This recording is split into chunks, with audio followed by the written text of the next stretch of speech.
I was even too tired to change my background. I'm like, I'm gonna be real today. Oh my goodness, it's totally fine. I don't know if you guys saw, but Amanda has a puppy, um, which is very exhausting, so I've heard. Oh, oh Especially my for the puppy. goodness. There she is. Yep, she's already on the couch. There's no stopping that. I wanted a dog to lie down on the couch with me, so Yeah, why yeah. not just dive right in? My feelings exactly. Oh, Well, welcome back, everyone. It's been a minute. I hope everyone's been doing well. If you are unfamiliar, this is Ellen Explains It All, the show where I demystify AWT myths and ask Amanda your questions. Looking forward to getting back here. I was out of the country last month, so forgive me if I'm a bit rusty.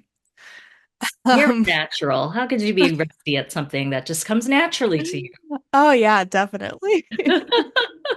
Before we dive into our topic, I usually like to ask Amanda a question about herself so everyone can get to know her a little bit better. For this month, since it is the holiday season, I wanted to ask Amanda, what is your favorite holiday tradition? Well, there's the answer that is like sort of like looking to the past, which is like Mm. all the traditional foods that get made. A lot of it by me, but a lot of it by my family members.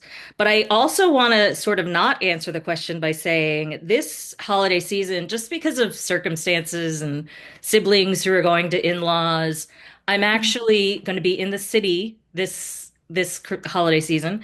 So I'm just gonna get dinner out, a fancy dinner out on Christmas Eve with two of my friends, and then like Christmas Day, we'll just have like daytime sleepover vibes and like maybe bake cookies and watch movies. So that, could be the beginning of a new tradition, which might be very, very fun. Yeah. That sounds lovely. Honestly, some of my best holidays have been with friends, just kind of hanging out with your community. Yeah. Chosen Yeah. family. Yeah, that sounds awesome. Well, we have a lot to talk about today. The topic is creative teams, and you guys really turned out for this one. As always, if you don't hear your question, it was probably asked by someone else or will fall under a different topic in the future. No tea, no shade. But as I just said, we have a lot to cover. You guys really went above and beyond here. So let's just hop right in. Great. I'm ready. Awesome. All right. Our first question. How does a person go from being primarily a participant to primarily a creative team member? It's a wonderful question. I think it's a great one to start out on because I get the feeling like at the heart of it, that's like what a lot of people are curious about.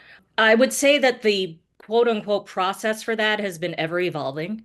So I will, instead of maybe like dwelling on the evolution of this process, I will say that today, Riva Stover, our program manager, is in charge of creative team development, which includes hiring, which includes, getting to know community members who want to learn more, which includes, the development of those at various stages of creative team experience, beginning with, completely unexperienced. Earlier this year, Riva posted a survey looking for people who are interested in shadowing various opportunities. So that's one. The first step is express interest and express interest to Riva through this form. If you miss the form, you're welcome to email them and express your interest.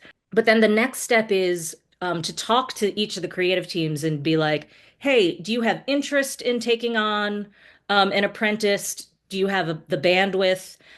So one thing to keep in mind, it is work. It's work for the creative team to take on apprentices more so than associates. Apprentices, it's a learning experience, so it's a mentorship experience for the creative team member. And that takes, time and effort. So we look for them to be willing and able to take on an apprentice. And we might not even ask every director, if especially if the director, music director, or stage manager is in the earlier portion of their experience as well. So then from there, we just start to match. And as We get to know the creative team members, and as Riva gets to know the creative team members, they may decide like first they may proactively ask like, "Hey, what do you need in terms of help?"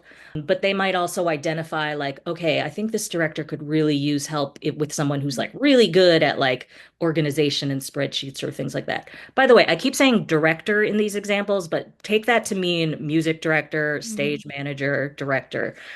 And then looking at the applications, looking at what the team members need, and maybe the team member even requests someone, Riva will do those matches and made some matches for the winter season in that as an output of that process. Have you ever had to replace a member of a creative team mid-season because they weren't meeting expectations of the role? There is one case that I know of because I was around. I was not in charge of the creative teams, but we did replace someone mid-season. And I wouldn't say it was necessarily because they didn't meet the expectations, but because of, let's just say, an incident. Um, Mm, I maybe have heard like rumblings or rumors of like sometimes some shows before I started, but I can't say I know for sure. I like people might have left mhm, mid-season. I don't know if we fired anyone. But other than that, no, I would say no. I personally am of the mindset that we're here to help develop talent. mhm, So we want to help people succeed rather than jump to firing people. mhm. Yeah, I love that mindset. Okie dokie. Every time I say okie dokie, I feel like Ned Flanders. Oakley Lean into dokley. it. Oakley dokley. Oakley dokley. What comes first, the director or the show? And what's the general order you look for creative team members? Example, first director, then MD, etc. It's kind of not that regimented. I think putting a program together is like making a stew. Hmm. And you sort of throw things in when they're ready. So if you're finished Hmm. chopping the carrots, you're going to throw those in. But if the meat's already been browned, like maybe that's already there. It's a puzzle that comes together as each piece falls into place. And Riva gets to know what creative team members, what shows they're interested in doing and what seasons they're available. But we, just because someone's interested in a show, it doesn't mean we will get the rights to that show. So then Riva might like commit to being like, hey, you are on for the spring and I'm going to try for these shows. Hmm. But maybe Riva will has already applied to shows and is now going to shop around for the director. So the answer is it's not set in stone, the order. Hmm. Oakley dokley. Why aren't creative team members prohibited from being participants in the same season they're on a creative team? So I'm going to answer this question as if it means like a person is like choreographing a show, but then is also performing in a different show that's happening in the same season. Yeah, I think Feel that's like the that's the question. scenario they're Yeah. talking about. I'm just going to say, I think that question is phrased in a very interesting way. Mm, Because to me, it implies that there's a problem with it. And hmm. one, I don't see a problem with it. And two, it can be kind of challenging to wrap your head around this, but like we all wear different hats depending on what we're doing within the organization. And a person's creative team hat is one where they have signed a contract and they do a job for us and we pay them money.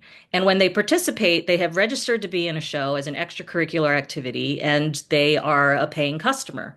So it is interesting for them to wear that those two hats in within the same season on different shows. But we wouldn't forbid someone from participating in a show, just like we wouldn't say, "Hey, while you're directing this show, we really do not want you to play intramural soccer." Like we Yeah. just wouldn't do that. Like whatever they're doing outside of the hours that they're working on the show that we hired them for, they're free to do whatever they want. Hmm. Yeah, totally get that. Sorry, I always get confused with my crossing off. Um, all right. Also, like the text is really tiny for, I don't know. You Okay. made the document. I know. I don't know. Okay. Holidays. Bleh, yeah. Yeah. Yeah. Are there any specific qualifications that creative team members are required to have in order to work on a show? Yeah, I mean, they have to have experience in the job that they're Hmm. doing, and have a vocabulary for the theater. But they also have to be a wonderful community leader and really understand our mission. And I would say the first thing I ever want to know about someone is, are they nice and are they kind? That is Hmm. usually the first question I will ever ask. If someone's like, this person would be great, I'll be like, are they nice? Are they Hmm. kind? Do they have empathy? And I'll want to know that before I look at any choreography reel or anything like that. Hmm. Yeah, Um, totally. yeah, I hope that answers the question. Yeah, definitely. I love that. I'm also trying to like answer them succinctly. Yeah, Really yeah. working on it since our first episode. Yeah, well, so far we're doing a pretty good job getting through these, I think. We'll see if we keep that up.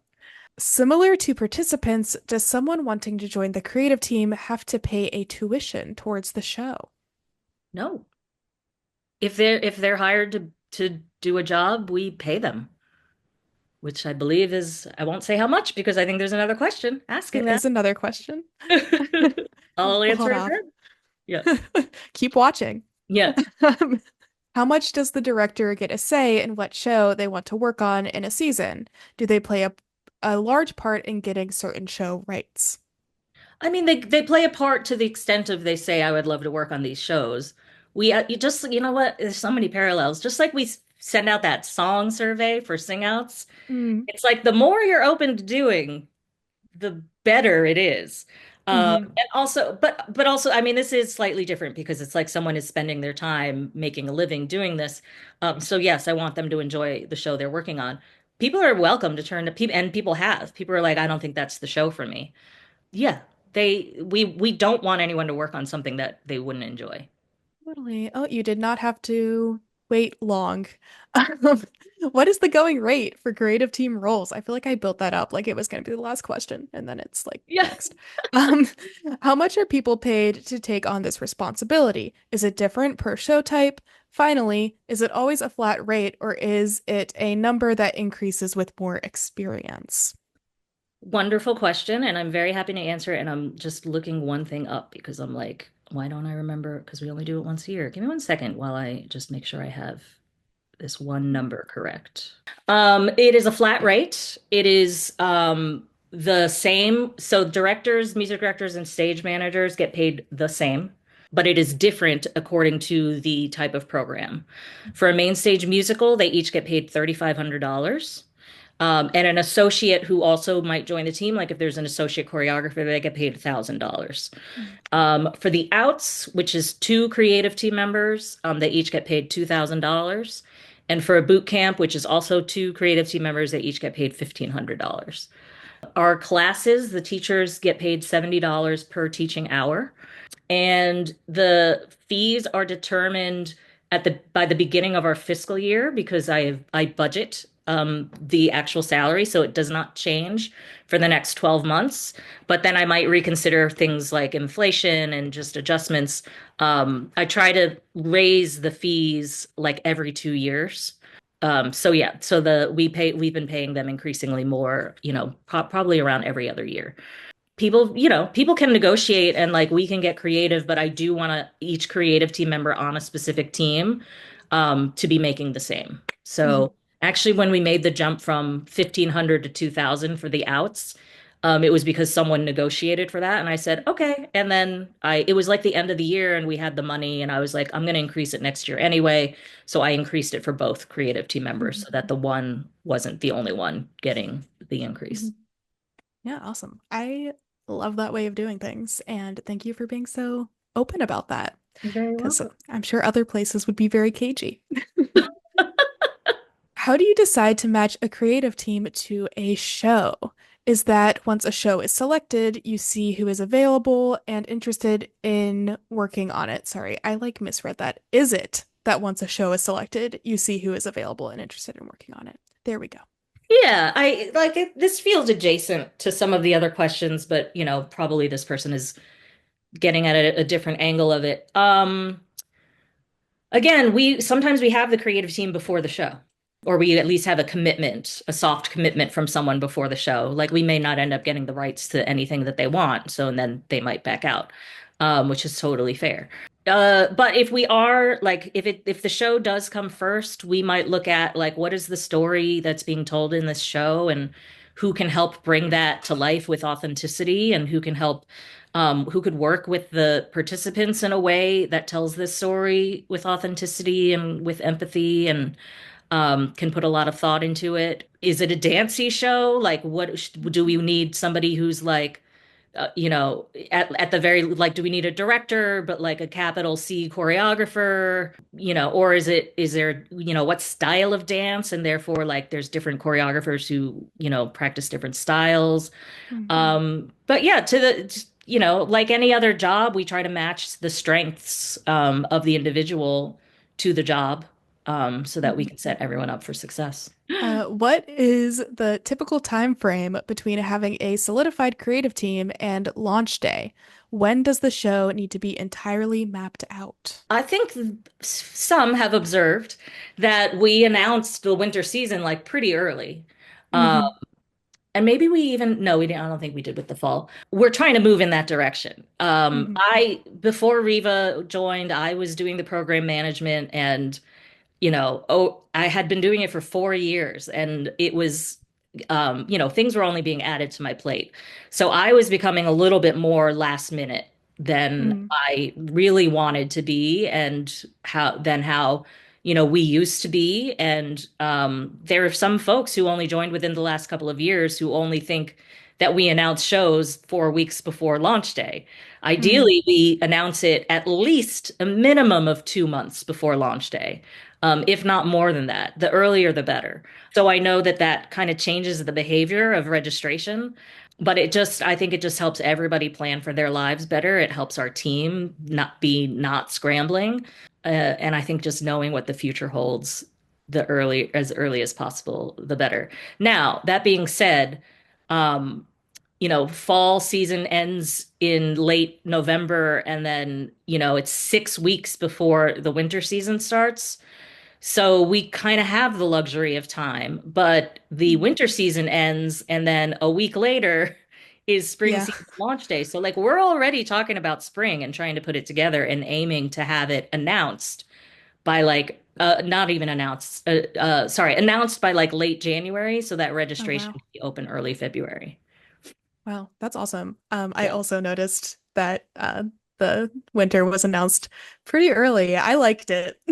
Yeah. Like you said, like planning ahead. And the creative Uh, team likes the time to prepare. yeah, I'd imagine Yeah. that's probably nice. Do multiple creative team members get hired for an entire season and each person decides which show they want to work on? I think the answer is no, if I'm understanding the Hmm. question. People get hired for a specific program. So it's not Okay. like, hey, like early in the conversation, like there might be an exploratory conversation with a music director that's like, hey, I'm available in the spring, and they might start talking, and that they might realize based on circumstances or interest, oh, it would make more sense for you to work on the sing out, then sure. Hmm. But then the job offer is made for the sing out. Hmm. It's a good question.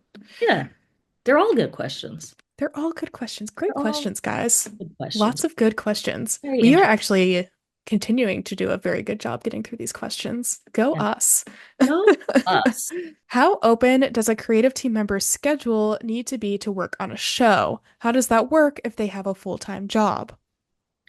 So we give them a proposed schedule. And again, the earlier the better, because like we have hired creative team members after we've opened registration, but by then, like the schedule's kind of locked in because we've Mm, advertised it. That doesn't mean we can't change it. And we say it's subject to change, but we don't want to do anything too drastic. But early in the process, the only thing that's really set in stone is the dates we're in the theater. So what we mm, would call the production schedule, and that's the 2 weeks of the theater rental or 1 week, depending on what kind mm, of show it is. And we roughly like to keep our rehearsal schedules, like in terms of the days of the week, the same for tradition's sake. Now, I don't really love tradition, but like I would call this more like habit forming. You know what I mean? mm. It's not like tradition for tradition's sake, but Right. consistency, that's the word. Mm, Consistency is good. So we give the schedule, and if you know a main stage, it's usually Tuesday, Thursday evenings, Sundays, and then Saturdays are introduced in roughly week 5. Hmm. Now, once they have the schedule, a few things can happen. If they're like, I'm not available for any Thursdays, we're like, then maybe this isn't the program for you. If Right. they're like, on Thursdays, I can only get there by 7, then I say, or we say, well, now we're talking. Hmm. And we figure out like, okay, well, what can happen? Then we talk to the counter, like if it's the music director, we talk to the director and we're like, are you okay? Like kicking off every rehearsal. It might be a music director or a director who's like, I have to be late every Sunday. Okay, well, maybe we'll get you an associate, Hmm. and then make sure that they are always doing so like we try to puzzle piece the conflicts. There reaches a point where it's like this is not workable. People have even said like I can't, music directors in particular, because they have to play all the shows. They've Hmm. even said like I can't do this one show date, and we've had a sub for one show date. But yes, I would say the more they are available for the schedule, the better. Otherwise, we don't expect them to be available to us during the day if they have a 9 to 5. There is outside work that needs to be done to the extent that they need to do it, and there are meetings that need to happen. But other than that, we try to be flexible within parameters. Who specifically reads the end of season surveys and what actions are taken based on ratings of creative team members? So today, Riva reads them. I Okay. used to read them. Now I don't even know where they are. So I don't read them unless somebody specifically calls out that they want to bring something to my attention. Riva reads them, and Riva then schedules an end of season check-in or a mid-season check-in with the creative teams. And those check-ins happen as a team. We're big on transparency, so it Mhm. happens as a team and they discuss everything as a team. That doesn't mean there won't be one-on-ones that are held, or like, it also doesn't mean Riva might not like clock a specific thing and be like, I'm gonna wait until the next time. Depending on if it's not urgent, it's like it might be best to wait until the next time they're gonna come work for us and we have that conversation then to be like, hey, but for the most part, we're really proactive in terms of what we think needs to be shared with creative team members to the end goal of developing them and setting them up for success for the next time. Mhm. But Great. that is the spirit of the feedback delivery. It Mhm. is, we are investing in you. We believe in you. We want to set you up for success. And here are the things that I learned, or Riva might say, I Mhm. learned from the surveys that are going to help set you up for success. Related question. How does participant feedback factor into the decision to allow someone to be on a creative team again? It's a good question. And so the way I'm going to answer that is I'm going to ask if that question resonates with anyone, I'm going to like do an exercise with Mm. the audience that I cannot see or hear. Um, and I invite anyone to reframe that question, or like reframe your thinking in terms of what that feedback is used for. The feedback is not used to determine who stays and who goes. The Mhm. feedback is used to determine how to set these people up for success at Afterwork Theater and, quite frankly, in life. So we don't look at the feed like look, we might read the feedback and get a lot of other data points from other sources and decide somebody isn't right for Afterwork Theater, but it is not the purpose solely of the surveys in order to make that determination. The surveys in general. I have a marketing background, so Mhm. I've done my fair share of market research. I believe surveys should raise questions and not provide answers. So Mhm. the surveys raise questions about the creative team members. Quite frankly, it raises questions about the participants too. Mm, yeah. It raises questions about the way the program is structured. It raises questions about society. Like it Mhm. truly, Yeah. truly does. It raises questions about like, how the world sees things. It's big. It's big and it's lofty. So Mhm. I would say we don't look at them with an eye towards, okay, who's staying and who's going. Mhm. We don't look at the scores and compare them between creative team members. There are a lot of reasons why people get a higher score and other people get a lower score, and it oft sometimes it has to do with their performance, sometimes it doesn't. Yeah. And again, I will leave it at that. Yeah. Totally. This next question is kind of related to other questions that have been asked. Do prospective creative team members get to know what the shows are that they can apply for, or do the shows stay secret until they're hired? They definitely know what show they are being Mm. offered. This is also related to other questions. Do you take potential creative team pitches or suggestions? If a future creative team member really wants to direct a certain show and there is a chance rights could be obtained, would you try to work it out so that specific person can have that show? I'm gonna only because this is real. I mean, all of these are Riva questions, but we've only very recently took this over. But I will say, Yeah. Riva actually very recently received a pitch for a type of show, not a like a title of a show, but a type of show, Mm, and is absolutely entertaining it. So the answer is, I would say, conceptually, the answer is yes, but it is up to Riva. mm. How they want to receive that information, how often they want to receive it, so I wouldn't necessarily put a blanket invitation out there to be like, email Yeah. Reba, and also here's their cell phone number. Yeah. I will, it is up to, the answer is yes, but like it will be up to Riva to determine like how they want to receive those pitches. Totally. We should try to get Riva on here at some I point. agree. Yeah. They are coming up a lot, and I feel like would be Yeah. a great addition. Like this question, what are the application requirements for a participant that is interested in being on the creative team side of things for a show? Example, is there a number of AWT shows done, relationships with board members, etc.? I would say no to relationships with board members or anyone. Um, Hmm. it's a big belief of mine that we be mindful of access. I don't know if we've talked about access on this show. I love calling it a For sure. show.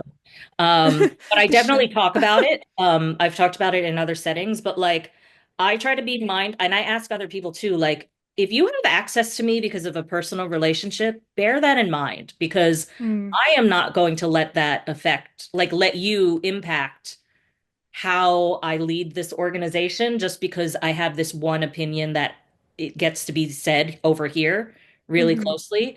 And I ask other people to be mindful of like other leaders in our organization, be mindful of who has access to you and make sure they're not influencing you more than anyone hmm else. And think about the people who don't have ready access to you. So the answer is no in terms of relationships. I would say there's not a prerequisite for the number of shows you've been involved in because another factor to consider is like how much actual experience you might have. So if someone was like, someone joins as a participant, but they're like, I'm a professional choreographer, like you're Yeah, in a whole different ballpark than just the right. next person who's like, I want to learn how to stage manage, which is also great. But like if you're like, I'm a professional choreographer and they're in the middle of their first season, we're gonna have a serious conversation with you. Mhm. So it's a combination of factors, I would say. I feel like the answer here is probably Riva.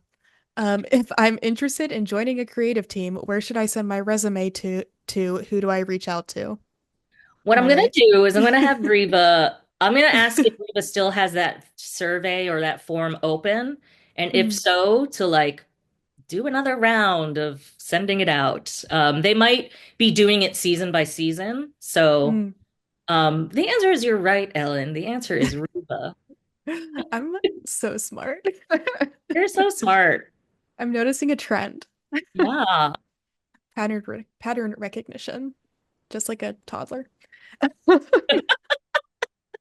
I am at that level. Great.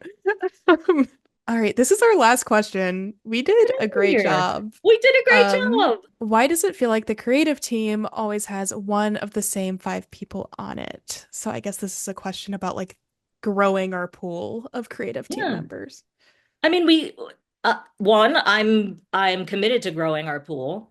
Mm, Two, I'm committed to developing talent. mhm, So, I will, or I say I mean we as the organization. mhm. We will rehire people that we like. Two, that was two. Three, B, there are folks who do this because they're good at it, but it is like definitely a side hustle. And there Mm, are folks who are, this is their career And there are folks who maybe it's somewhere in between. It's a side hustle that they hope becomes a little bit more. So, if someone depends on this work for their livelihood, like I would like to hire them. Hmm. So some folks might get hired more often because this is their actual professional job. They're not just doing it as a side gig, after they're done with their 9 to 5. Hmm. Also, if someone's good, or, showing promise, or, we will put them on a trajectory and Hmm. try to like maintain some consistency so they can keep learning and growing from everything that they've learned season over season. And that's for people who, start out with us, and that's for people who are really, seasoned and had experience before they came to us. So that's the reason why we rehire people. Hmm. But we do like to have a mix of what I would call veterans and newer people on every team. Hmm. We certainly try not to have a team full of newer people, but we might have a Hmm. team full of veterans, Hmm. just depending on how things shake out. So I hope that answers the question. Yeah, totally. Those were all of our questions. Wow, we Yay! made it. We We made it. We didn't made have to restart the it. Zoom. I know we made it with time to spare. That's Yeah. crazy. Which now Cool. we have time for our AWT Mythbusters. Oh, Do you nice. have one? I have been thinking about it. Do I have one? Uh, for anyone who's new, I like to end the episodes by having Amanda bust a myth Yeah, that and I sh never remember. Did I start a list? So one thing I thought of, I was trying to turn it into a myth buster, but I could like I don't know if I can, so I'm just gonna say what it is. It's more of like a demystifying, and it is something I talked about a little earlier in this episode, which Mm, is the different hats that people wear in the AfterWork Theater organization. We take it really, really, really seriously. So, mm, like, if I am texting Molly, first of all, if I'm texting Molly, it's almost 95% because it's friend hat. And if I need right. Molly, the board president, I Slack her. So, for one Mm, thing, we use different modes of communication, or at least we've really, really tried very hard to. And we do take it seriously. Like, if Savannah's loading in, I might text her only because I'm like, I know that's the way that she's gonna like right. be able to see something. So we use our common sense. We like to clarify what hat we're wearing when like we will precede whatever it is we want to talk about and say I'm wearing like sometimes it's like I'm wearing my AWT participant hat, but I want to talk to you as the AWT board member. Mm, Like we really try to like very specify like what the context of this conversation will be. And it really is true. Like when I feel bad like I'm calling people out, but I'm just these are the examples I'm thinking of. It's like, when Kaylee is in a dance out, she's a yeah. participant. And I want her to experience that as a participant. And it's very different than when she is a creative team member. Mm, And then when we're at a party and we're having drinks, we are friends. yeah. So we really try to separate it and we don't conflate like, what someone is responsible for, like when they're not wearing that hat. Hmm. I Great. don't I Yeah. don't know I don't know what the myth is that I'm busting. The myth is that there's only one version of me. I don't know. There The isn't. myth There's is that you multitudes. are a two-dimensional person with Yeah. no. Yeah. All right. Well, as always, thank you so much for being so transparent, Amanda. Always. Thank everyone for your awesome questions. Lots of good stuff in here. Happy holidays. Happy And holidays, everyone. Thank you, Ellen. I always enjoy these. I always enjoy these. And thank you, Lucy, for just being asleep this whole time. thank you, Lucy, for being cute. Sleep. Is just still sleeping. Aw. Yeah. Aw. Well, on that note, I look forward to seeing everyone in the new year. Yes. And Everyone have a wonderful holiday and a happy new year. uh, Bye.